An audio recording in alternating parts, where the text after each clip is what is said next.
Great. Okay, so hi, I'm Brianna Yoakum. I'm currently the Director of Accreditation and Professional Development here at Washington Alliance for Quality Recovery Residences. And we're so excited to be sharing this information with you today on funding opportunities for recovery residences. This is just such a hot topic, and it really needs this dedicated 1.5 hours. It could even be expanded longer to fit all the information in there for you. So we're really excited to be sharing this with you today. I'm joined here by Alan Muia. He is an operator in Skagit County. I am joined also by Jason Bliss. He's our executive director for WAQRR. And I'm joined here as well by Carmin Long. She's an operator in Thurston County. And combined, they have some really good experience and information to share with you guys today. Now, we would like to know a little bit about you guys. So what is, if you will, in the chat, what is your name, your organization, if that fits with you? What is your location, and what brings you here today? What would you like to learn? You throw that in the chat.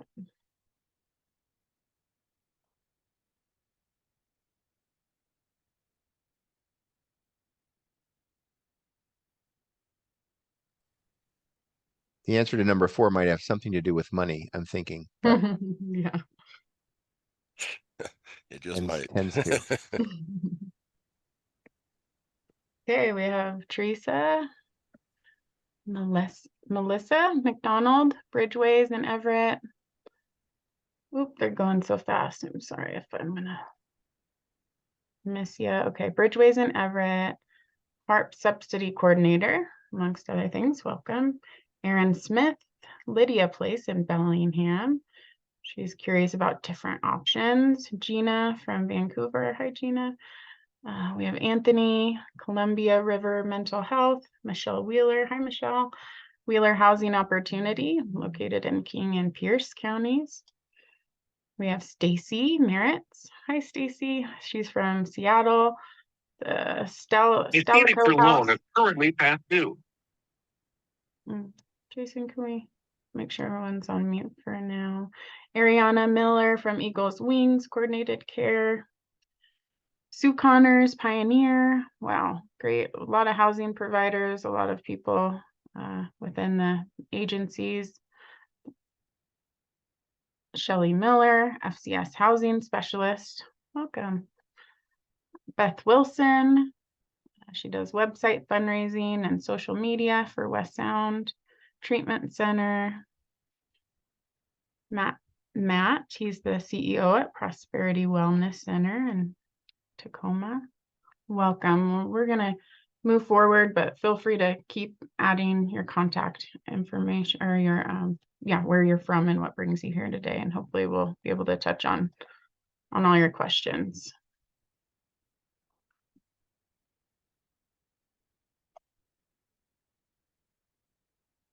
So our funding overview, this is what we're going to be touching on today. We're going to be we did our introductions. We're going to be going over fundability of recovery residences. We're going to be touching on grants, other fundraising strategies for nonprofits, vouchers and contracts, foundational community supports, and we'll leave room to tackle any questions and any additional suggestions that we may have. All right, it's great to be with you all today. I'm Alan, operate in Skagit County. I'm also on the board of WAQRR, and we think it's really important, in case you are new to this game and you're just kind of wondering, how do we sort of stack up as a field or an industry in kind of today's climate, and so what I thought I'd do is give you I'm kind of spilling the beans by having all the bullet points up here already, but I want to kind of walk you through just a little bit of kind of elevator speech, something that if you are an operator or you are kind of making the case for funding for recovery residences, I think the case we want to make here is that there's kind of a moment in our state and across the country where people are paying attention to, boy, how in the world do we solve these issues? the epidemic of fentanyl and other drugs that just seems to be growing, and the overdose deaths rate is increasing, and there's homelessness all over the place, and so unhoused folks are just seeming to be in these really difficult situations. How do we solve all of this? And so in that climate, and we're trying to make the case that recovery housing and recovery residences are a really good use of funds. And we're making those cases to people who are writing grants. We're making them to people in our government to try to free up some government funding. And by the way, tons and tons and tons, the vast majority of government funding in response to the addiction situation goes towards treatment. And we're supportive of treatment. But the case that we want to make is if you don't do something about aftercare, you're going to keep sending people to treatment over and over and over again. So my little elevator speech goes something like this. There are kind of two primary ways that we deal with addiction in our state and across the country. And we incarcerate people and we send them to inpatient treatment. People can have decent experiences in those places, but on their own, without any kind of aftercare, they're not very effective at all. You look at the success rates of both of those interventions, and without any kind of aftercare, they're typically around or less than 10%. So that means that folks who go there will just continue to go there over and over again. And so if you're a taxpayer that's paying for Medicaid dollars, or you're paying for the money that sends people to jail or to prison, this isn't a very good use of those funds. And so the case we're trying to make is that aftercare is really, really important. And so what we do in our residences has a huge financial impact, or can, on the rest of the picture. So you can see here a couple bullets down. At the highest level of care, clinical treatment, or below clinical treatment, recovery housing costs less than a third of either of those interventions. And so it's much more effective over the long term. So if you put somebody in jail for a year or in prison for a year, versus in a recovery residence for a year, the outcomes you get are vastly different. So you put someone in recovery residences, they don't go back to jail, they don't go back to treatment over and over again, because they're building a life that's creating something that's much more sustainable. So we know that that after a person leaves an institutional setting, the decision that they make in that kind of moment might be more important than even going to that inpatient treatment center in the beginning. In other words, what they do afterward is really important. So we really lean pretty heavily on folks in the inpatient setting to try to place people in housing as soon as they can, and start working on that as almost right as soon as someone walks in the door. But in other words, another way to kind of think about this, to sort of challenge our community, is how our community welcomes people back into society has everything to do with whether they're going to succeed or not. And so we are kind of the bridge, right? Those of us in the recovery housing world, we're the bridge between the community and the community's welcome to people, and the people who really need that support and connection and accountability, all the things that happen in our residences that are that help people actually make it. And so again, so we always talk about our effectiveness. We talk about the overall situation. We talk about the present ways that we're dealing with the addiction problem, and we are an excellent solution. So we kind of wanted to start off the presentation today with just a clear idea that we are fundable, especially in today's climate. Going to funding sources with kind of loaded with this, at least your version of whatever, this is kind of my version, but your version of this, to kind of make the case that what we do is vitally important, not just financially, certainly important to tell the human stories around the people's lives who are being changed. But this is absolutely fundable endeavor that we're talking about today. So now we're going to get into the nuts and bolts of kind of what are the options out there? Where are we going to go to help create a financially sustainable organization? And I will turn it over.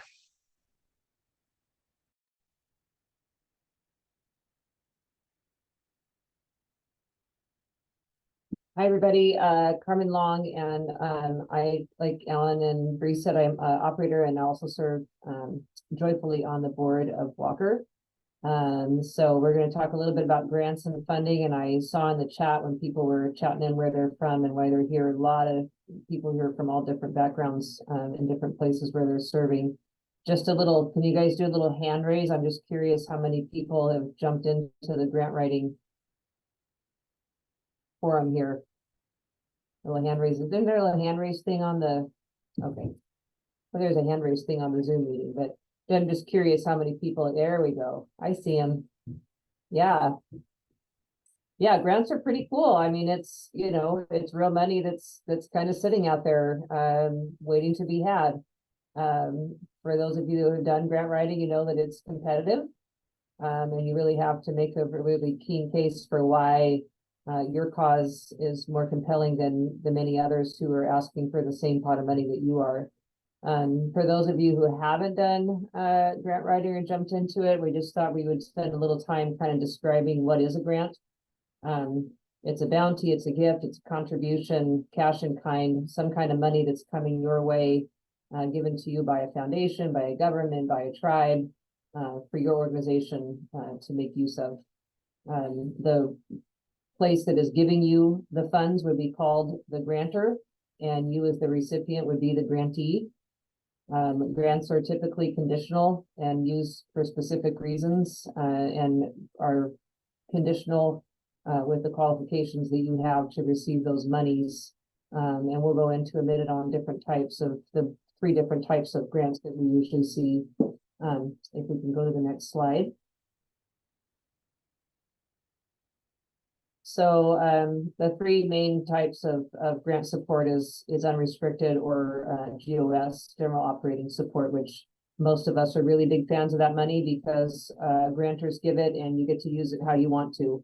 And I've been noticing that there seems to be more foundations that are willing to work and give out general operating support that maybe typically didn't used to. And I think there's a possibility of COVID having an effect on that, of some places just really needing that operating support. So there's more funders that seem to be giving that out, whereas they maybe weren't doing that as much before. So operating support, general operating support, unrestricted funding is just for the day-to-day operating costs that it takes for you to do your work. And so that's a nice one to be able to ask for when it's available. Capital funding is very specific. It's usually for capital projects, buying a house, renovating a house, building a house, land acquisition. Those are bigger dollar grants typically because those kinds of things take more money. And in my experience, those types of requests are a little bit more involved sometimes in the GOS, the general operating support. But again, it's real money that's sitting out there that you can go and you can ask and you can get that type of help, for some of those bigger campaigns. Program development grants or restricted funding. So this would be a funding request that you would give to a grantor to help build up your staff capacity, or maybe, to buy a whole bunch of new technology or something. It's something that's tied specifically to a program that you want to launch or expand within your organization. And the biggest thing that I know that grantors want to see is sustainability of the money that they're giving to you. So they want to know that the money's not coming to you and that that you're not going to be sustainable with what you're using it for. So and I think that is even more specific to program development grants, really being able to show that this isn't just a drop in the bucket, that you're going to be able to take this, it's going to be able to move your organization to another level. So, okay, we can go to the next slide. These specifics are really important. Grants are typically awarded to a nonprofit organization for a distinct program or purpose. For those of you who have done some grant writing, you know that lining yourself up with the funder with specific geographical areas and their priority of where they're giving money to, lining up with what you do is incredibly important. And this cannot be overstated enough. You will not always be a fit for every funder that's giving out grants. And Grants typically take a lot of work. They take a lot of time. And so you really want to make sure that you are lining up well with what that grantor's funding priorities are. It's a really good idea if you're approaching a funder for the first time, a grantor for the first time.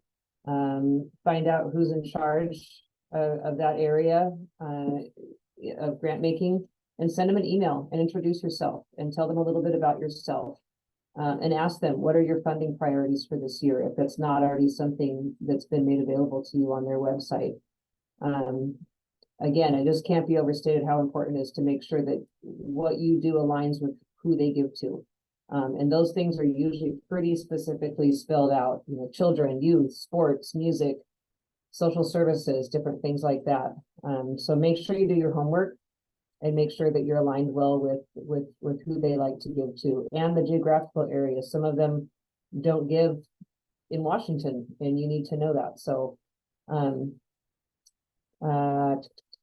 and some of them don't do general operating support. Some of them only do capital funds. That's an important thing to know before you sit down to start working on grants. So doing your homework, knowing who you're writing to. It's important to have some background on the grantor themselves.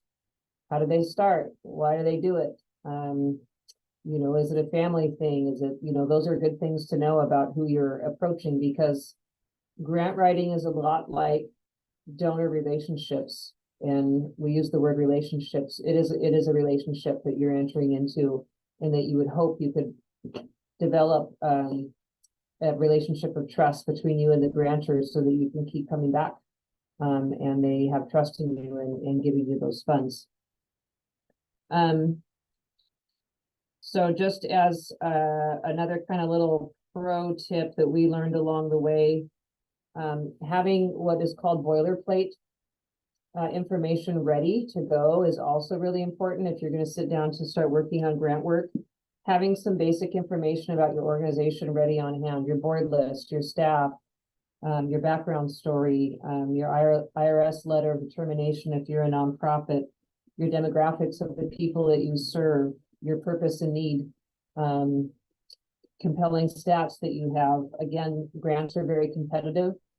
And so you're basically stating what the need is and how you're meeting it, and basically why you think that maybe you're doing it better than other people, right? Because it's competitive. So having all that stuff ready before you dive into writing grants will just save you a lot of time. And those are just some of the basic things, but it's really, really helpful to have that stuff ready, set, go, and those are often referred to as boilerplate. Okay, let's go to the next slide.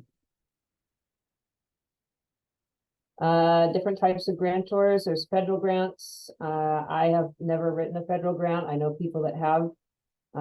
Tribal grants, those are really, really great. If you guys haven't found those, or if you're interested in starting to write some grants for your nonprofit, look at what tribes are in your area. Tribes are required annually to give out 2% of their gaming revenue. So not all tribes are giving out funds. Tribes that have casinos here in Washington State are held and required to give out 2% of their annual gaming income. So it's money that they kind of have to give out by law.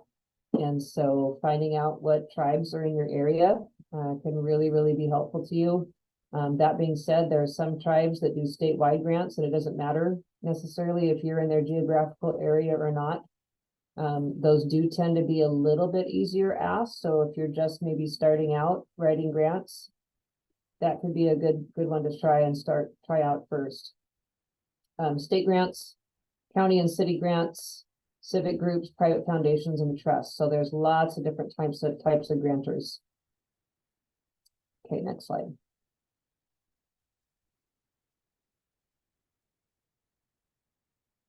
Can you advance the slide? There we go. Can I apply or be eligible as a for-profit? The answer is yes. We can go to the next slide. I will be the first to tell you that I am not extremely familiar with for-profit grant making. I've been living in the nonprofit world for a long time, but they are possible. The SBA does give out grants for startup business expansions, and different things like that. So they are out there and they are possible. but like I said, I'm not extremely familiar with them. I think nonprofit grant making is a lot more common, but it is something that is possible to do.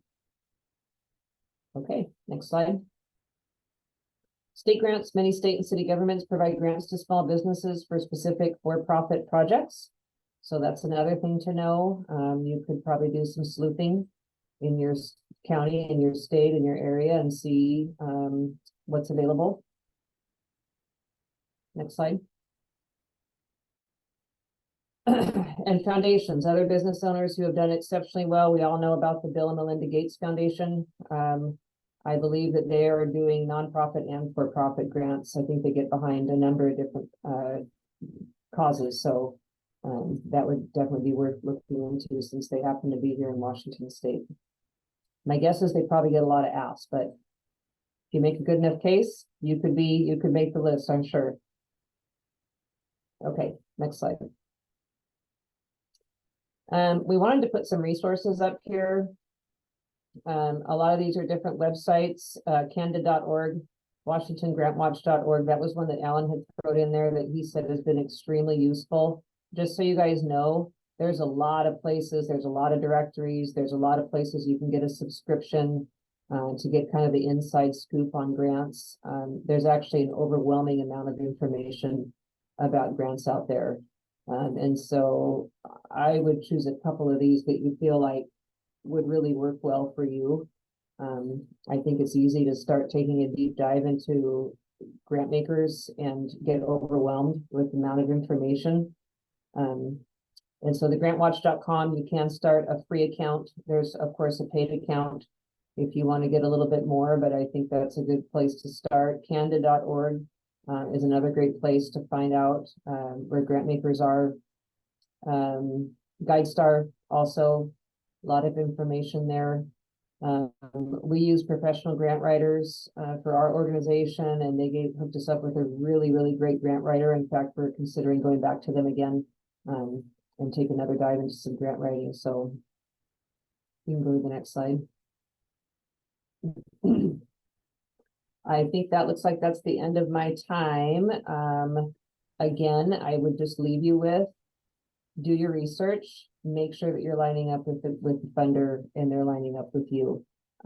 As a example, one of our colleagues and also a member of the WAQRR board just sent out an email to Jason and I and Alan a few days ago and said, hey, here's a grant that's available. It sounds like it really fits in with what we do.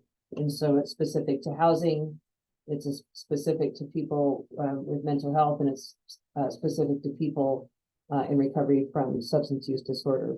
So for all of us, that feels like a no-brainer. Like that would definitely be something, and something that we will be actually, be submitting a proposal for. So sometimes there's ones that come along that you just go, this really seems like a no-brainer. And if you've got all your stuff ready, all of your boilerplate and all the things ready to go, it's easier to take a dive into a grant like that and be able to get it submitted. So thanks for letting me share.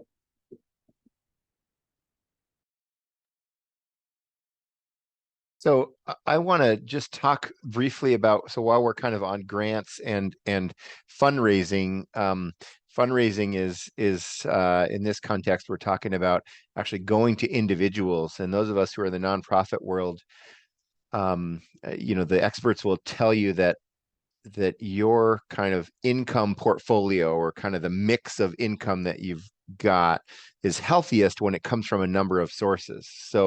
So grants, a really important source, but if all of your support comes from grants, you're probably that's a kind of a precarious place to be, because as Carmen said, more agencies than not, or more funders than not, are giving towards projects as opposed to ongoing operations. And so what we've figured out over time is, boy, if we want those operating dollars, we need to be able to have a broader kind of way to raise those funds. So not all of our money is going to come from grants, and not all of it is going to come from resident fees or rent or program fees, whatever you want to call it in your resident agreements. And And that's true, especially if you're providing a higher level of care in your residence. So if you are just sort of what I'll call kind of Oxford style residence where basically there's no staff on site, you're not paying for anything extra aside from just the housing and the utilities, maybe a little bit more than that. You're probably, if that's your operation, you probably can run that just off of the rent of your residence. However, most of us are trying to do more than that because the folks who we're supporting need a higher level of care because they're coming out of institutional settings. They don't have a lot of what we call recovery capital under their belt, meaning they need the support that we have to offer.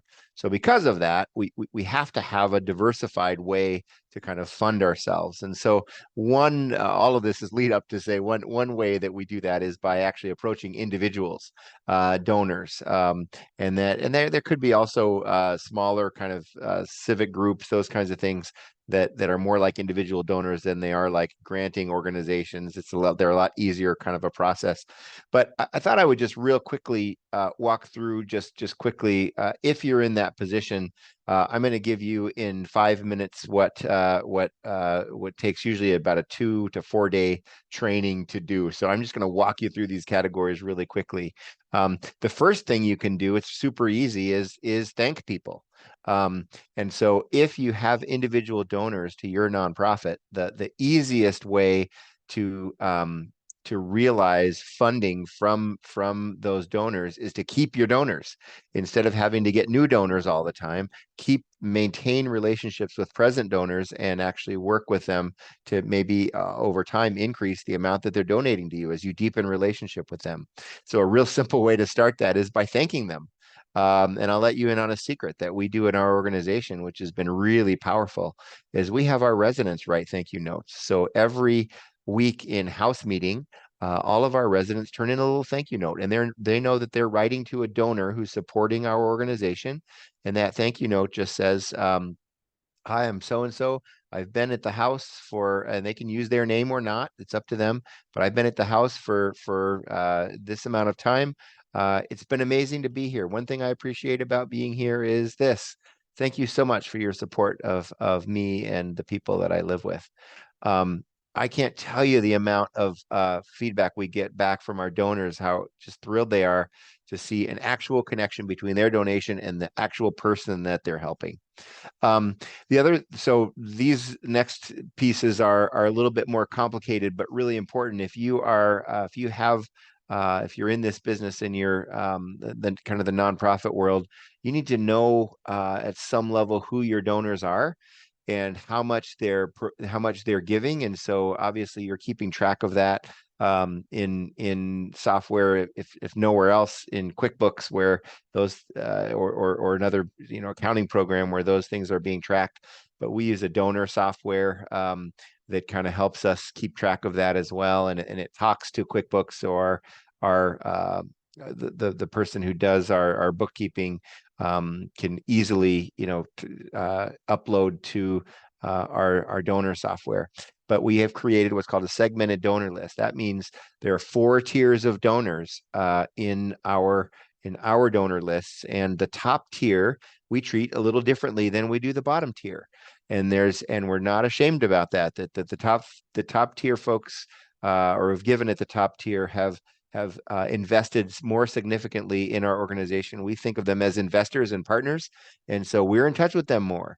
And they get a phone call, and they get some conversation, and they get even some input and into how we do things, and they get to ask questions about how we're doing them. And so again, four different tiers of donors that with sort of some level, there's kind of some arbitrary numbers that you've got to figure out about that, but just really keeps you in touch with, again, being able to keep the donors that you have instead of always having to be looking for new donors, especially when you're talking about individuals with whom you have actual relationships. The next piece is what's called a case statement. You might be familiar with this, but a case statement is simply 5 to 8 to 10 pages of it looks something like a PowerPoint presentation, or it can even be a PowerPoint presentation, but it's simply making the case for your organization. It's a little bit of what I did at the beginning of our presentation today, where I talked about what's the need, that we're trying to meet? What's the environment in which we're operating? How are we meeting that need? Why are we a good investment for you if you're considering donating to us? Maybe a bit about who else is donating to us. Certainly a story in there of a person whose life has been impacted by the work that we do, and some financial disclosure at the end to say, here's the kind of funding that we're looking for, and here's directly what we're asking you to consider donating. So it's a case statement. It's just a statement of the need and what we're doing about it, and how you can help. So that's a really nice, and again, that's probably a day-long presentation right there of how you develop that, but just to give you a sense. But you could do that on your own in some sort of informal way even, so that you're prepared when you go talk to a potential donor. A development team is just a group of people in your organization. Again, as your organization grows, be thinking about who are 3 or 4 champions of your organization that could come together and strategize with you, and better still, even take on the job of having their eyes out for people who you could meet with and talk to about donating to your organization. So the development team becomes sort of strategic center of your work in seeking funding from donors. Then development plan is simply how you're going to do this. So what's the goal for next year? How many people do you want to have lunch with or have coffee with to talk about potential donations to your organization? I'll tell you this, and I believe that events can be really great for fundraising and for fundraising if you do a really nice job. Carmen's organization, for instance, does an auction every year that is amazing. They raise, I won't tell you the number, but an amazing amount of money that they raise. They pull everyone together. It's a feel-good event. It's a great experience, and that's really worthwhile. What I have found is doing small little fundraisers, car washes and bake sales and those kinds of things, unless they have a friend raising component to them, I can have lunch with the right person and spend an hour of my time and raise more money than I can by doing a day-long fundraiser that takes me 4 or 5 days to prepare for. So we have to be strategic about our time because we're also trying to run our organizations. And so our development plan at our organization has a lot to do with who are we talking to and who do we need to talk to next, and where do we need to get our message out? What group do we need to stand in front of in order to build some relationship? So anyway, that is like a super down and dirty kind of look at what individual fundraising looks like. And again, we're all hanging around here at the end of the presentation to take specific questions that you might have for any of us on these topics. So I will pass it over, I think, to Jason. Thank you, Alan.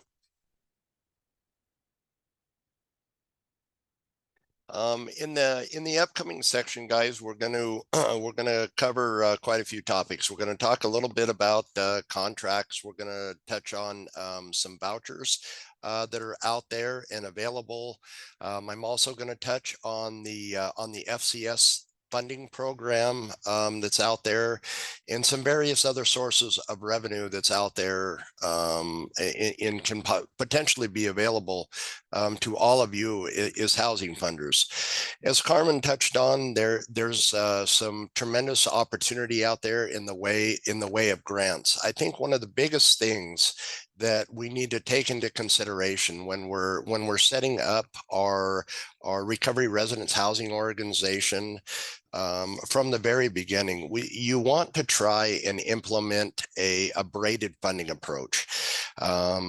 Meaning you have various different modalities and forms of payments coming in. Those can mean many different things. The Oxford House primarily is an organization that relies on the individuals in the home being able to pay their rent. That's where a good majority of their rent comes from. There's individuals out there that, to be honest, that struggle with that don't have the ability to be able to go out and get gainful employment right out the gate. So again, a braided funding approach and to the funding sources that you have coming in to take care of the individuals living in your home is definitely a way that I always suggest. And a lot of these a lot of these programs out there that are available that I'll touch on today. Some of them have been around for a while, and some of them are going to be there for the next foreseeable future to come. But it's also to be mindful of that some of these that come up, rather than funding streams, I like to call them funding trickles, because they're issued with a set amount, a dollar amount attached to them, and once those funds dry up, those funds dry up. So either you or your staff or somebody within your organization definitely always wants to be on the hunt. Sign up for as many of the Department of Commerce listservs as you can, as many of the healthcare authorities listservs as you can, as many of your county listservs as you can. Because ultimately that the funding usually starts out at either a state or federal level. If it starts out at a federal level, it gets sent directly down to the states, who will usually find a contractor to administer that, or from time to time that money even trickles down further to county human services administrations, and they will be in charge of administering a lot of these dollars. But definitely it's always wise to, when you're building out your pro forma, when you're building out your budget, to have a very braided revenue source. It's always also very helpful when you're applying for some of these grants that Carmen had touched on. A lot of the individuals that are awarding these grants want to be sure that your company is just not solely relying on the grant opportunities that they have available. Rather, again, that you have a braided approach to this, and there's other, you have other means, if you will, to bring in additional dollars. Next slide, if you would, Bree.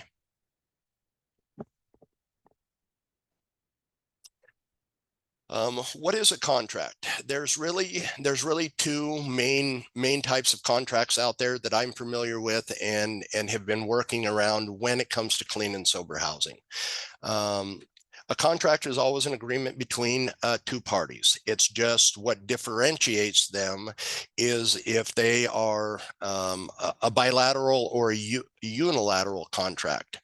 A good majority of contracts that are out there and available, especially when it comes to clean and sober housing, work on a bilateral basis, meaning there is a promise for a promise. So if you go under contract, and I'm just giving a hypothetical, a lot of agencies, a lot of communities out there have drug court programs, and some of our providers across Washington State have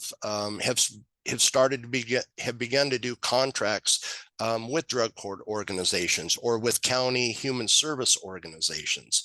And again, a bilateral contract means that there is a promise for a promise. Either that county or that entity is promising to pay you X amount of dollars for your promise to deliver on deliverables that are built into what is called a statement of work.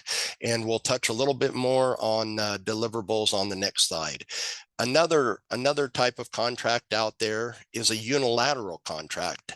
A unilateral contract is a one-sided agreement in which an offer or promise to pay only after the completion of the task.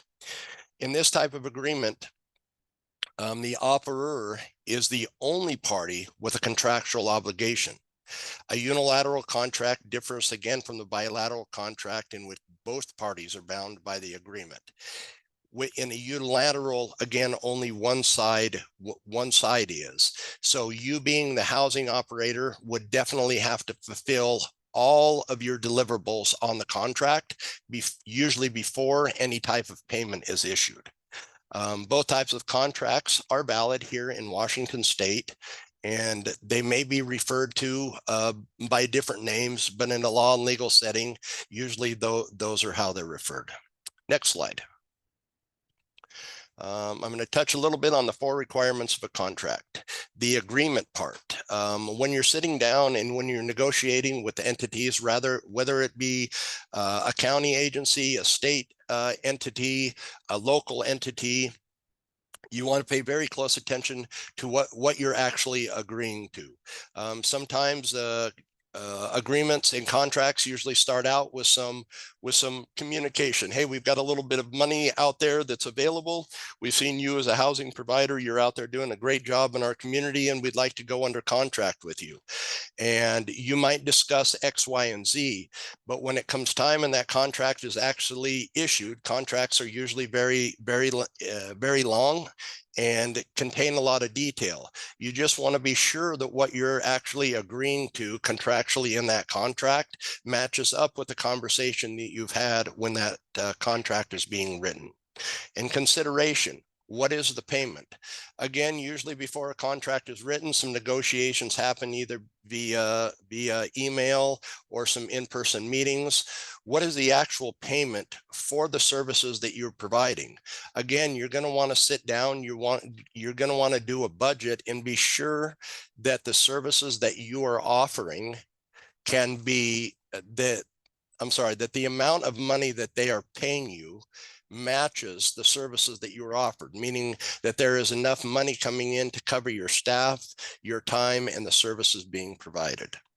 Contractual capacity, legal ability to enter a contract. A lot of contracts in Washington State and a lot of contractors here in Washington State that are doing contracts now are requiring you not only to be accredited here with WAQRR, but also have to have an SWV number, which is a statewide vendor number. That number you can find just simply by going on to onto the Washington State websites for the housing providers that are out there. If you don't have one of those numbers, it's free of charge to get. And I suggest that you go out there and sign up for that. One of the big funding sources out there, the Department of Corrections, definitely a consideration that you must have before they'll go under contract with you. And the legality, and the courts will not enforce an illegal agreement. Most contracts that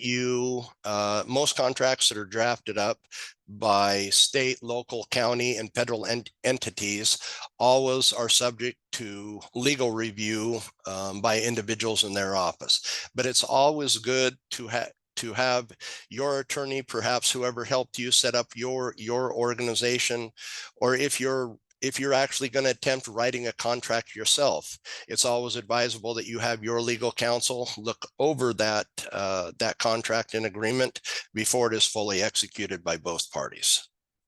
Next slide.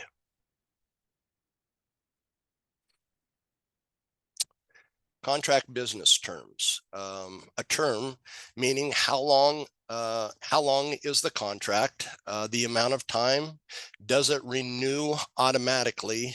Not usually a good idea.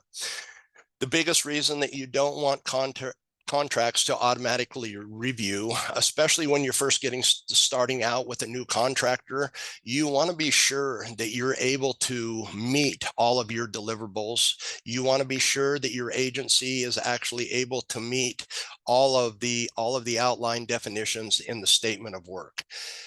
If for whatever reason during your first year of that contract something comes up, you want to also be sure that there's an opportunity to possibly have that contract amended. Again, you don't want to. We always try our best as awardees of contracts to not leave any money out there on the table, but stuff is going to come up from time to time in life. Stuff is going to come up in your entity. So you always want to have some upfront conversations to be able to be sure that if that contract needs to be amended, it can be. And once that contract ends, that there's a period of time for conversation to be had before that contract is renewed. And do you have a right to terminate? Some contractors out there will give the awardee a chance to terminate that contract with cause.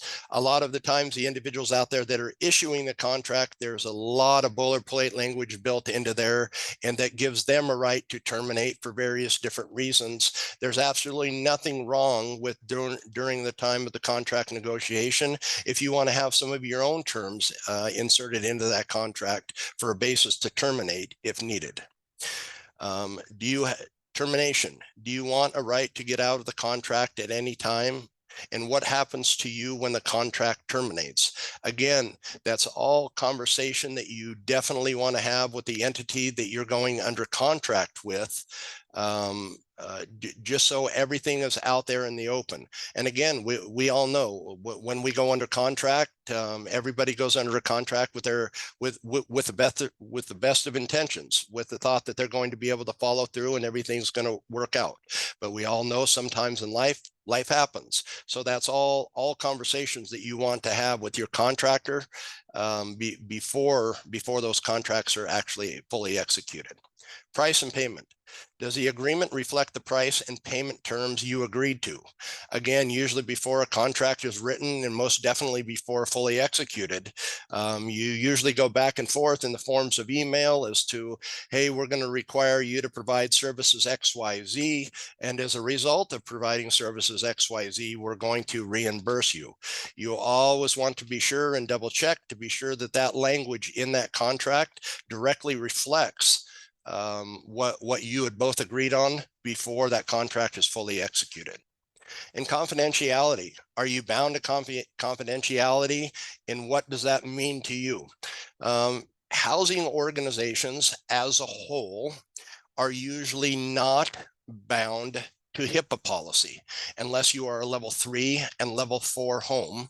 The CFR 42 a lot of times does not apply just naturally to a normal housing facility.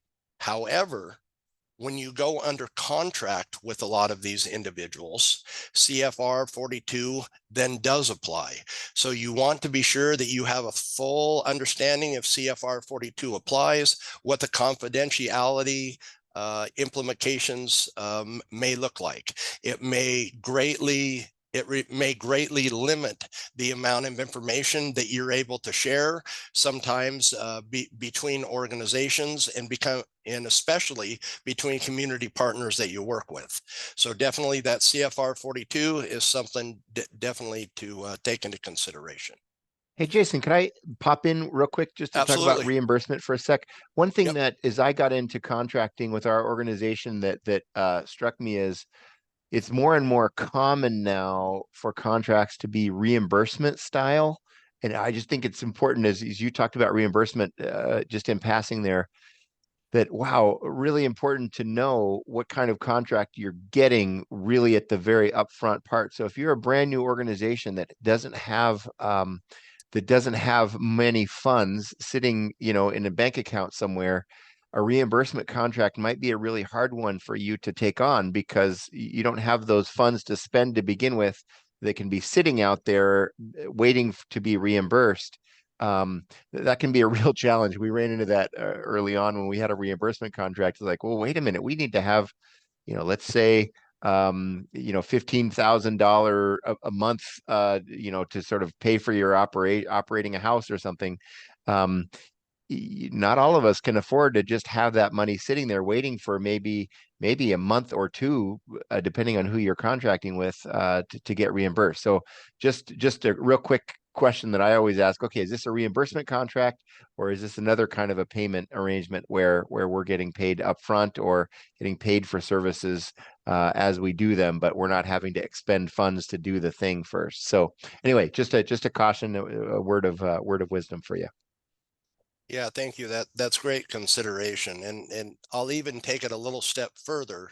For the contracts that are out there that are reimbursement contracts, it's great to have conversation up front as to how quickly they will be able to reimburse you and to have that language actually built into your contracts. In my years of doing this, I've worked with a few contractors. Yes, we'll always reimburse you within 2 weeks to 30 days. And then sometimes the organizations are waiting 2 and 3 months to get reimbursed for the individuals that are living in the home. So definitely a conversation worth having with the entity that you're going to go under contract with that plainly outlines what the expectations of those reimbursement time frame may be. Next slide. Jason, we have a few questions. Oh, shoot. I figure we could pause and take. Stacy asked, what organizations do contracts? If you have any examples of some that. Sure, Stacy, just some of the organizations out there that I know of, that do and offer contracts. The various human services divisions in various different counties. The state goes under contracts with various different HARPS providers that operate under contracts. WAQRR is under contract with the Healthcare Authority for some rental assistance and bridge funding that we do. I know the drug courts throughout Washington State, a few of them are starting to do contracts with providers. The same could apply really for all of the therapeutic courts, for mental health court, veterans court. Really a contract could be had with any funding entity that's out there.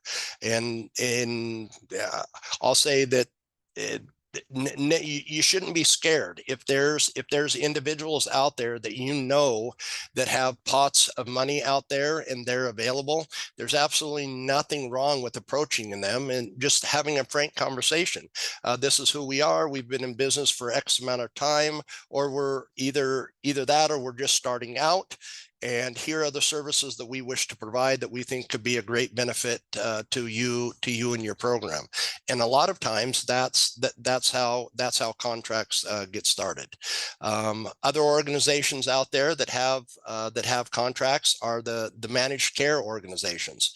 I know that there's money out there and available for individuals that have what do I want to say, adjacent programs to just the housing, such as recovery cafes and stuff like that.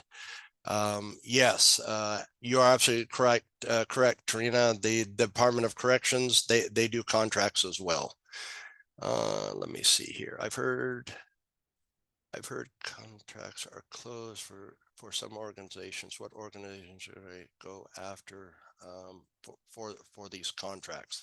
So when contracts go out and become available, they usually will issue a NOFA. Those NOFAs, again, that's why I suggest always signing up for the listservs with the Department of Corrections, with the Healthcare Authority, with the Department of Corrections. When those grant opportunities come out and are available, that is where you're going to learn of a great deal of them that might be available to your organization. And again, a couple things that I see that a lot of these that are being built into a lot of the contracts, just so you don't miss contract deadlines, definitely reach out and get your statewide vendor number in place. And there's also a new number that took the place of the old DUNS number. For those of you who are familiar with those terms, if you go to sam.gov, it is a federal number that is issued for your organization, but a lot of state and county organizations are requiring you to have that SAM number in place and issued to you. The SWV number, the state of Washington is really quick at getting back to you when it comes to that number. That usually is issued within 2 to 3 days. The sam.gov number, sometimes that one might take up to a month before it is issued. So again, two numbers that a lot of the contractors out there, state, county, federal, and even city municipalities are starting to ask for. Let's see. Again, contracted business terms, timeline, milestones, delivery terms. What is the date you want the work completed or project completed? That's kind of straightforward. But again, you want to be sure that language that is built into the contract mirrors the language that you talked about with the entity that you're going to go under contract with. Deliverables. What do you need to provide? Some examples are reports or meetings. So a lot of the deliverables in the reimbursement-based contracts that Alan spoke of, all contracts will have a deliverable section built into it. But again, you just want to be sure that those deliverables are set up in a clear, concise manner, and that you're actually able to deliver on them. A lot of times with the money that is going out and being issued now, a lot of data tracking will go into it, whether for some state or counties, whether that's entering information into an HMIS database, whether it's entering some information into a WAQRR portal that we have now for some of the funding that's going out and being available. Just be sure that you have a crystal clear understanding of what those deliverables are and into what systems that you're going to be required to enter that data. Warranty. Is there a guarantee of results? A lot of times for these reimbursement grants, again, in the deliverables, there will be a warranty base built into it that you will serve and provide services to X amount of clients. Again, when reading over that contract, just be 100% sure that you're able to meet that guarantee. And if not, before the contract is executed is the time that you'll want to have those negotiations. Limitations of liability. If something goes wrong, do you have insurance, and what insurance is required? We at WAQRR here require a general liability contract that covers your homes and the actions and the services that you are providing within your homes. When you go under contract with some of these agencies, they're going to require you to have more insurance coverage. Just one example of that may be cyber liability insurance. If somebody is ever able to hack into your system, they're able to steal sensitive data that you're reporting to your contractor. They want to be sure that you have enough insurance that not only they, but you are covered in the event that something like that may happen. Next slide.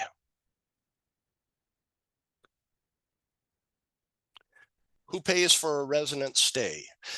Again, as I touched on in the very beginning, you definitely want to take a braided funding source approach when you're considering individuals for moving into your house. The Department of Corrections Housing, the GRE, Graduated Reentry Program, is a program that Washington State Department of Corrections put in place. That program is for individuals that are incarcerated within the Department of Corrections that, for lack of better words, keep their nose clean while they're there, keep on good behavior, and as a result, they are eligible to be released rather than on their max date on what is called their ERD, their earned release date.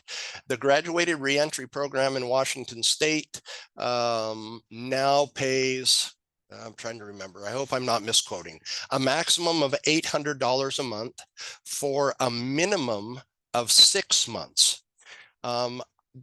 The Department of Corrections also has other programs that are out there and available that they work. Thank you, Trina. $700 a month for a maximum of 6 months. They do have other programs that are out there and available as well that will pay up to 60 months of reimbursement for individuals that are living in recovery residences and other placements in the community. The programs that go up to the 60 months, though, are primarily reserved for individuals with some mental health diagnoses. The HEN program, the Housing and Essential Needs, is a program out there from the state of Washington. That program pays for various amounts of time on a case-by-case basis when they do the evaluation. Again, this program is administered by Washington State Human Services. City and county funds, again, a lot of city and counties will either collect money from filing fees, or get money that is directly passed down to them from state or federal entities that they will administer and be able to offer some assistance. The HARPS program, the Housing and Recovery through Peer Services program, is another program here in Washington State. That one is out there and available in a majority of the counties across Washington State. I know in the bigger counties such as Snohomish, King, I know it's available in Walla Walla, but down in Tri-Cities where I reside in Benton and Franklin counties, the HARPS program is not available here.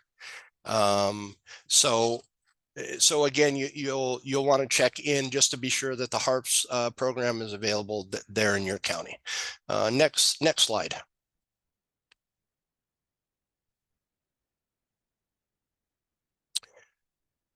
Stacy had posted, Hen told us they do not have rental assistance at this time. How long does that usually last?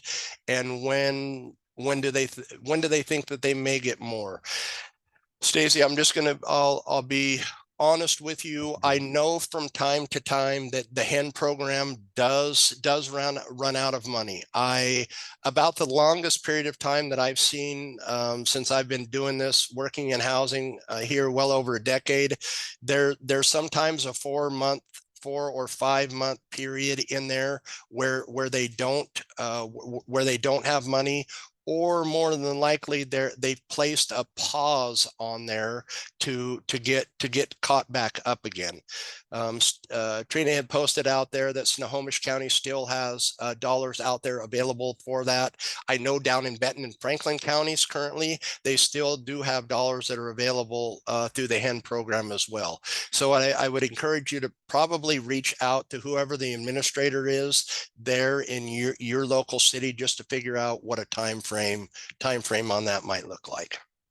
Vouchers and payments, Department of Corrections voucher, the earned release date, ERD, housing voucher program facilitates the release of offenders unable to leave prison or work release due solely to a lack of funds or housing. The graduated reentry program, GRE housing voucher program, $700 a month covering 6 to 60 months. More information on that can be found there at that DOC website.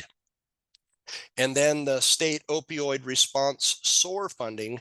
This is available through various state contractors, but again, not in all areas, such as with the HARPS program. Next slide. Contracted vouchers for WAQRR-accredited homes. Currently, WAQRR does have funding available for our accredited recovery residence operators. We're able to offer some rental assistance vouchers for those in accredited recovery homes. There's also some funding out there that is available for what we'll call bridge funding to cover transition into permanent housing. And again, the amount of money that comes and goes through contracts that we have at WAQRR, sometimes some of those funding trickles dry up, but I'm always on the hunt for the new ones that come out so we can hopefully get under contract and be able to pass that money on and share it with all of our recovery residences. For those recovery residence operators that are out there, if you have additional interest in this or questions about this, don't hesitate to send me an email directly, which will be here at the end of the presentation, and I will gladly get you in touch with my staff who is administering that. Next slide. Expansion contracts are coming soon. So this has been a long time in the coming, but we're happy to announce that there will be $10 million. There was $10 million as was legislatively appropriated in 2023 for those housing operators that are accredited or going through the accreditation process. There will be grants out there and available in the amount somewhere between $75,000 to $100,000 for the first year. Those will be issued in the forms of reimbursement grants. These grants are specifically to expand the number of recovery residences in Washington state. And please pay close attention to your email, because within the next 45 days, all the details of those grants will be released to all of you. Next slide. Touch a little bit on House Bill 1528, the operating revolving loan fund. This was modeled very closely after the Oxford House revolving loan fund. This is a revolving loan out there for any accredited recovery residence operator that is looking to open up a new house. I realize that it's not a heck of a lot of money, but there's loans out there available in the amount of $4,000 that can be repaid over a 2-year period. These loans are administered directly by the healthcare authority. Basically, what that looks like is a $170 payment over 23 months, and then a final payment of $90. The application process, working on determining that, the application process is currently out there, and it is available on the Healthcare Authority website. The funds are available for any nonprofit entity on the registry. Those licensed by DOH, such as recovery houses, will also have access to the funds, meaning level 3 and level 4 homes here in Washington state. The funds can be used for operating startup costs such as rent and mortgage payments, security deposits, salaries for on-site staff, minimal maintenance costs, and to pay for licensing or certification. I know in the grand scheme of things that $4,000 isn't necessarily a whole lot of money, but it is $4,000 that's out there and can be available to you guys for when setting up new houses. Next slide. Property tax exemption for residences. This is a great resource out there that the Washington State Department of Revenue has put in place. This applies to nonprofit transitional houses only that have a 2-year stay or less. Exemptions can follow the program rather than the owner.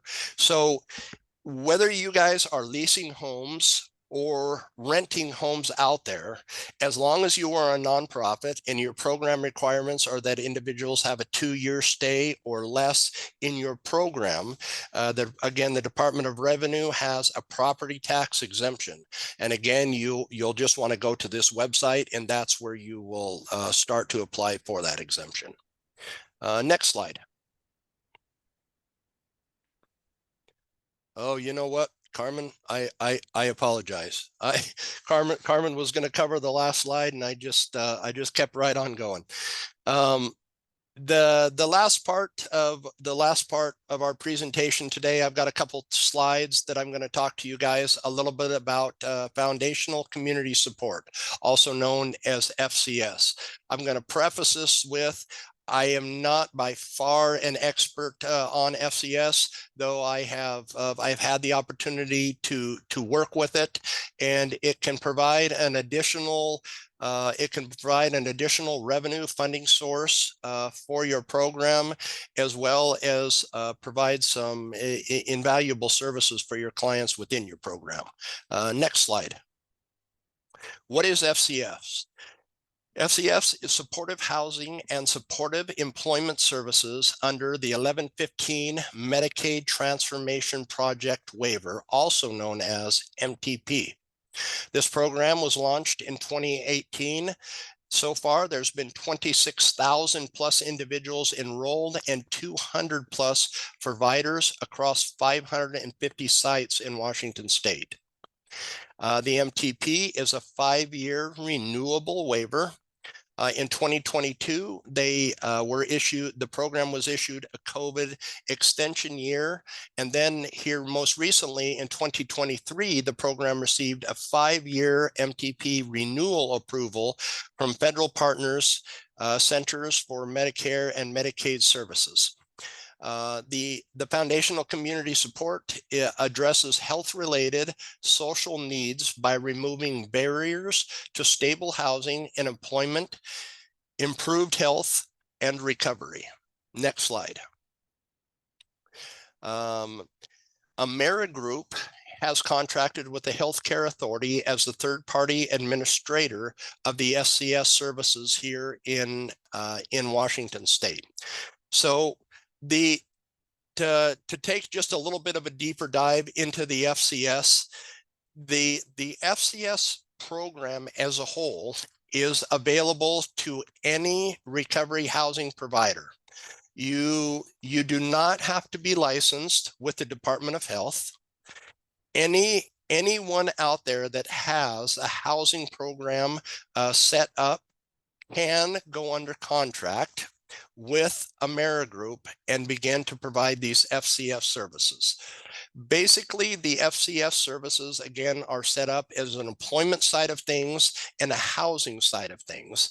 AmeriGroup gives you some flexibility, but I'll touch a bit on their programming requirements in the next slide.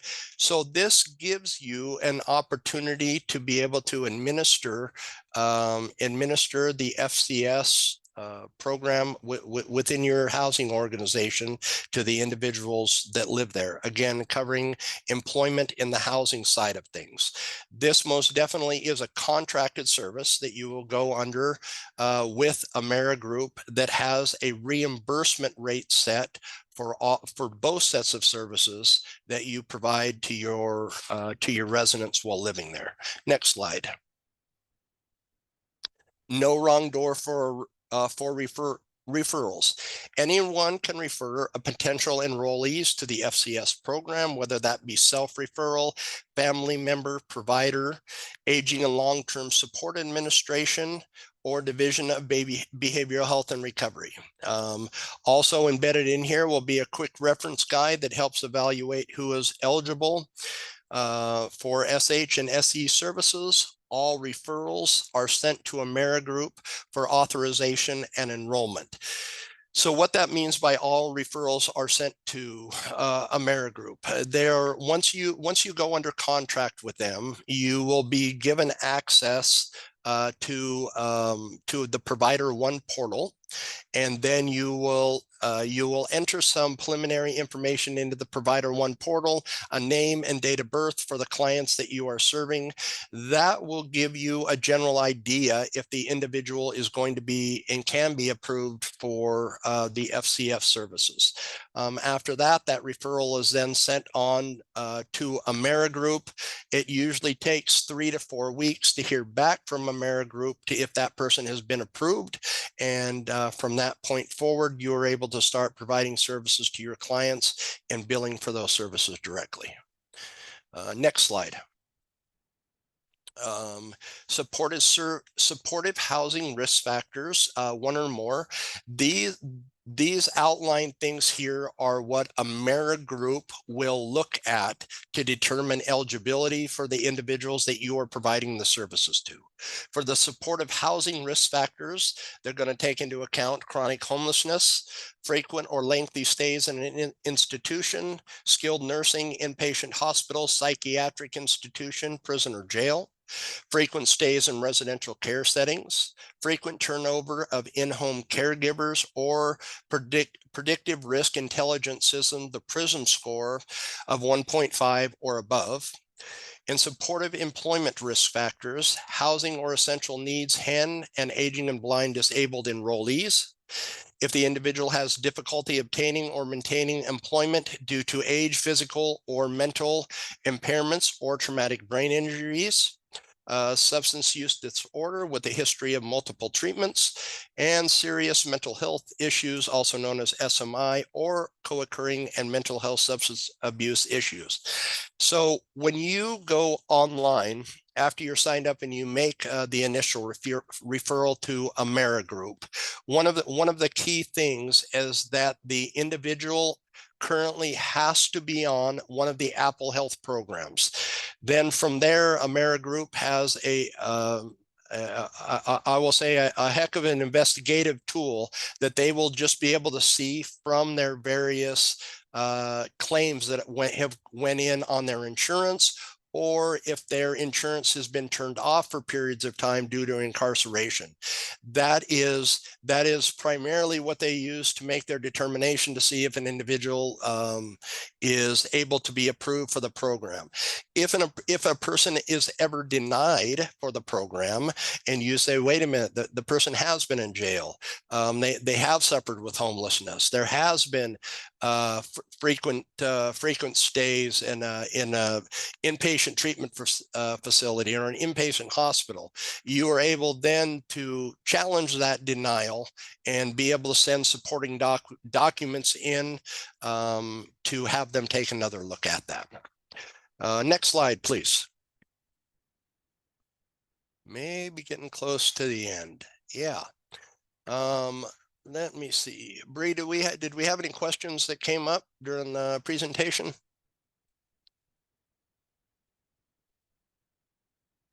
Yeah, I've seen a few. Sorry, I'm slow at pulling it up. One sec. Jackson, you had posted on there, is there any way I can get a recorded version of this? I'm at the airport, in and out. Absolutely, Jackson. This whole presentation will be posted on our YouTube site by the end of this week. And will they pay, will they back pay for the rent? Stacy had posted. They will and have the ability to back pay for rent if and when it's called TAP funding is available. Right now, they've went through all of that TAP funding for this current segment, but I hope I'm not misspeaking again. I want to say June or July is when that TAP funding will become available again. And then, yes, they will be able to pay for some of that. Thank you, Sean, and thank you, for Teresa. I know there's questions about how to access that vendor number, that website again. So maybe if you want to put that in the chat, Jason, and we can send it as well in the follow-up email. I know there's interest. Yeah, I will, after the presentation today, I will do, I'll do a little research online, and I will post in the chat how to obtain the statewide vendor number through Washington State. And there's a question, if you know where they can look at any sample contracts. Question from Stacy. So all of the contracts through the various different contractors are going to vary greatly in the boilerplate language that they have. Meaning each entity out there has their own boilerplate language, and usually contracts are, I guess, of a private nature, usually between the contractor and the individual that they're going under contract with. Unfortunately, I don't have any sample contracts that I can just send out at this time. And then there's a question about if they could get the link for the grant that I believe Carmin was referring to on her section about the mental health and housing grant, if you guys know where they can find that.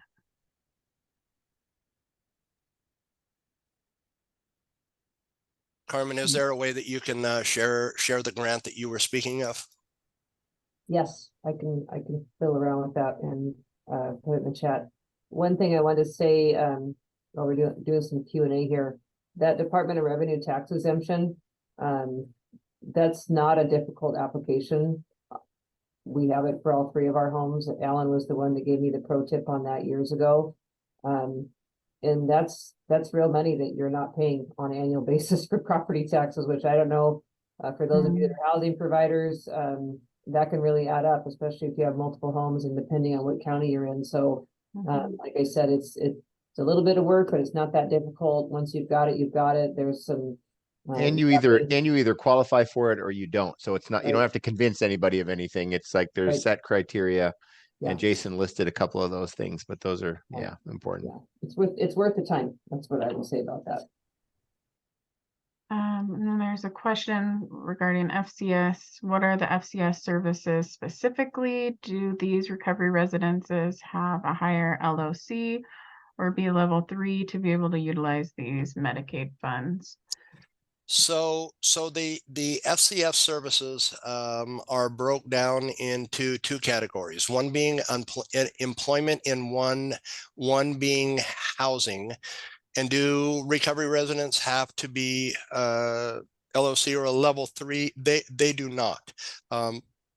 Level two recovery residence operators most definitely qualify. You do not have to have a Department of Health or DOH licensure to be an FCS provider. They've AmeriGroup and the HCA purposely did that and purposely sat the bar pretty low, because they quickly discovered what a tremendous opportunity it can be for the individuals living in the recovery residences. So as such, again, they set the bar pretty low because they're trying to get as many recovery residence operators out there to take advantage of, again, the opportunity that's out there. Joe, I'm not an expert by far on this, but there's some great individuals, Scott Tankersley, Kimberly Castle, both with the Washington State Healthcare Authority.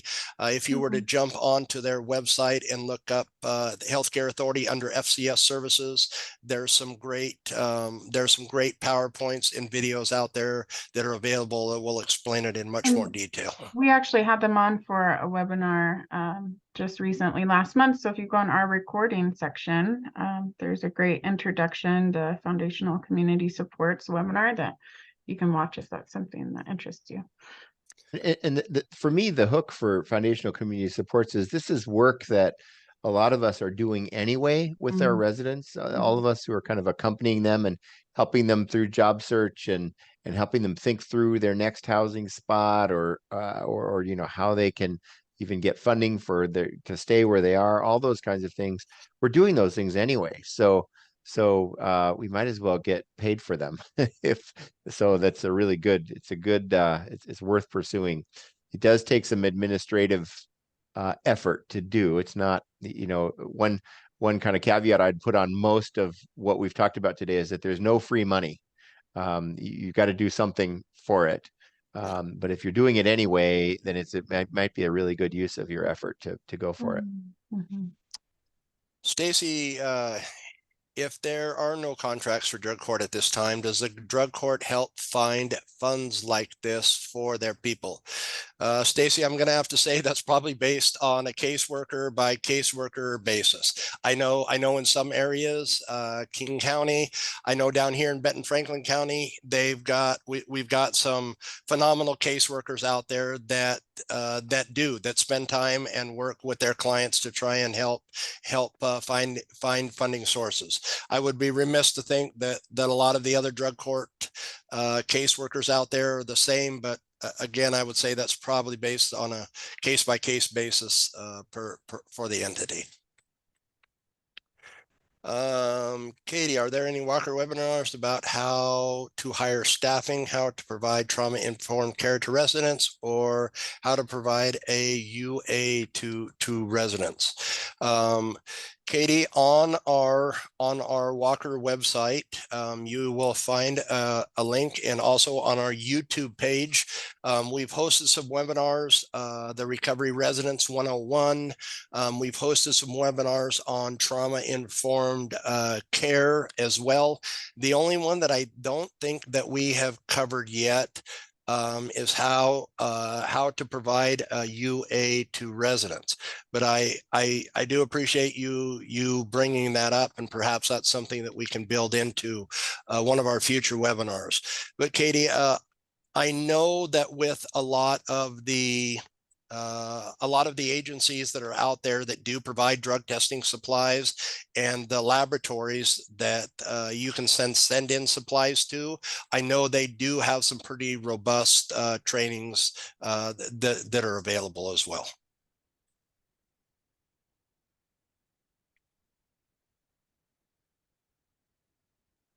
Is there any other questions or anything else that Alan, myself, or Carmen might be able to touch on for you guys? Is there a list of housing providers by county? Absolutely, there is. If you go, Bree, can you post a link in the chat there to the Healthcare Authority's accredited housing list? That by there, you can break it down by city, by county, by gender. It's a pretty robust tool.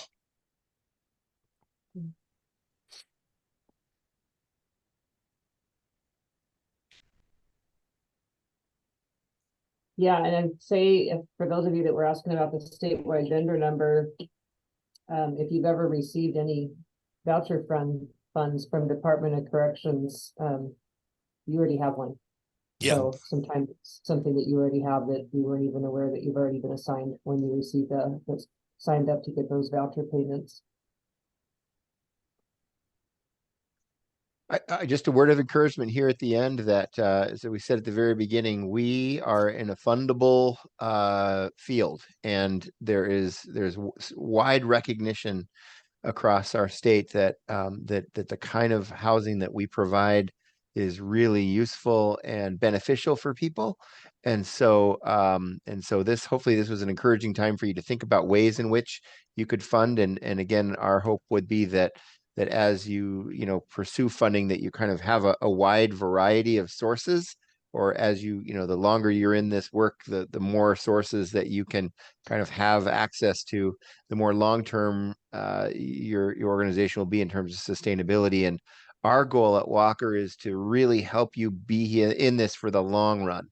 And so the more kind of sustainable practices you can have in place, the more sort of funding sources that you have access to. And seasonally, those are going to come and go. But the more experience you get in this area, the more you're going to be able to stay in this for long term. And we need you to be doing this. So anything that we can do to help you, please reach out. And we're glad to do what we can to encourage and provide you with resource ideas. Absolutely. Well, to all of you, on behalf of WAQRR, my amazing board of directors I have, and all of my staff, I want to thank all of you for taking time out of your day to attend today. Again, please keep an eye out sometime in the next 45 days for that startup grant opportunity that's going to be coming out. If any of you have any questions and want to follow up at any time after, don't hesitate to shoot me an email directly at jason@waqrr.org. Again, I appreciate all of you. Hope you have a wonderful weekend, and we'll see you all next time. Bye. Bye-bye. Bye-bye.